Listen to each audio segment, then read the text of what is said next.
Consider the classic white t-shirt.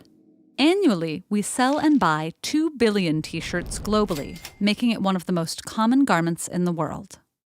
But how and where is the average t-shirt made, and what's its environmental impact? Clothing items can vary a lot, but a typical t-shirt begins its life on a farm in America, China, or India, where cotton seeds are sown, irrigated, and grown for the fluffy bolls they produce. Self-driving machines carefully harvest these puffs. An industrial cotton gin mechanically separates the fluffy bolls from the seeds, and the cotton lint is pressed into 225-kilogram bales. The cotton plants require a huge quantity of water and pesticides. 2,700 liters of water are needed to produce the average t-shirt, enough to fill more than 30 bathtubs. Meanwhile, cotton uses more insecticides and pesticides than any other crop in the world. These pollutants can be carcinogenic, harm the health of field workers, and damage surrounding ecosystems.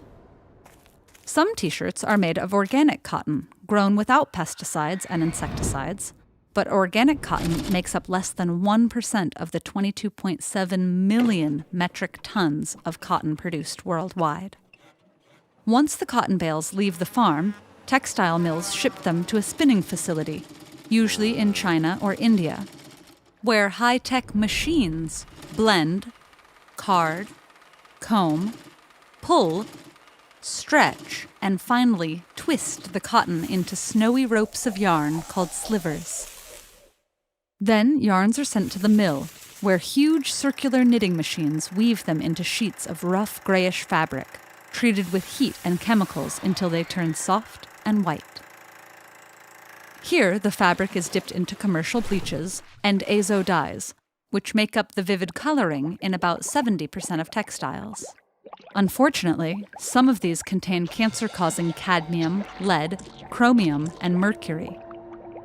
Other harmful compounds and chemicals can cause widespread contamination when released as toxic wastewater in rivers and oceans. Technologies are now so advanced in some countries that the entire process of growing and producing fabric barely touches a human hand, but only up until this point.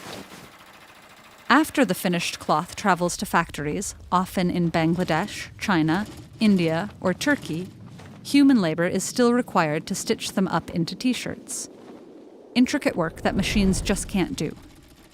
This process has its own problems.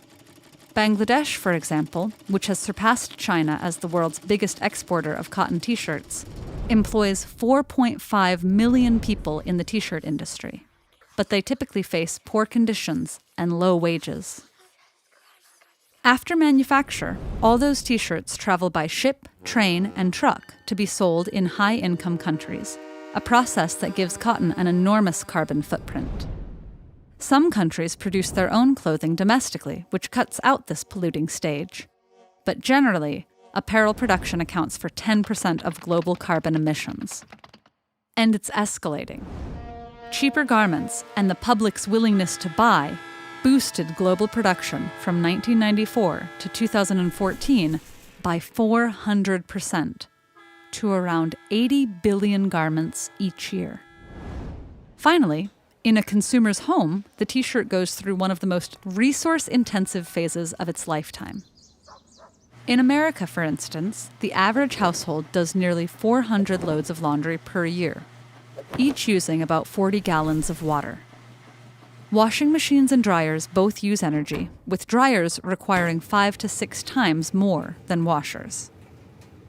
This dramatic shift in clothing consumption over the last 20 years, driven by large corporations and the trend of fast fashion, has cost the environment, the health of farmers, and driven questionable human labor practices.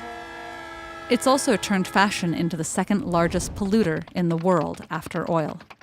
But there are things we can do. Try to look for textiles made from recycled or organic fabrics. Wash clothes less and line dry to save resources. Instead of throwing them away at the end of their life, donate, recycle, or reuse them as cleaning rags. And finally, you might ask yourself, how many t-shirts and articles of clothing will you consume over your lifetime? And what will be their combined impact on the world?